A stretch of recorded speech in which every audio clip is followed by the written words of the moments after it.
இப்போ பார்த்தீங்கன்னா நம்ம கங்கை கொண்ட சோழபுரம் கோயிலில் இருக்கோம். இன்றைக்கி பார்த்தீங்கன்னா அன்னாபிஷேகங்க. சிவனுக்கு ஃபுல்லாக அன்னத்தாலே அபிஷேகம் பண்ணி அன்னத்தில் அலங்காரம் பண்ணி அதை மக்களுக்கு பிரசாதமாக தருவாங்க.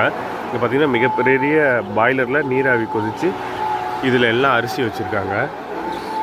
பச்சை அரிசின்னு சொன்னாங்க. அது எல்லாமே சிவனுக்கு சாதமாக வடித்து அது நீ ஃபுல்லாக சிவனுக்கு அலங்காரம் பண்ணுவாங்க. இங்கே பாருங்கள், டன் கணக்கில் அரிசி வாங்கி அதை சாதமாக்கி இப்போ சிவனுக்கு போயிட்டுருக்கு.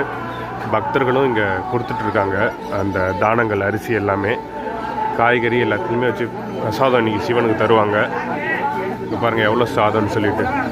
இந்த ஒவ்வொரு சாதமும் ஒரு சிவலிங்கமாக கருதப்படும். இன்றைக்கி இதை சாப்பிட்டாலோ இல்லை இந்த பூஜையில் நம்ம பார்த்தாலோ நமக்கு புண்ணியம் கிடைக்குங்கிறது நம்பிக்கை. ஃபுல்லாக போயிட்டே இருக்குது. பார்த்திங்கன்னா சாதத்தை ஒவ்வொரு கூடையிலையும் இப்படி வடிக்கிறாங்க. அதை சேகரித்து இங்கே ட்ராக் போல்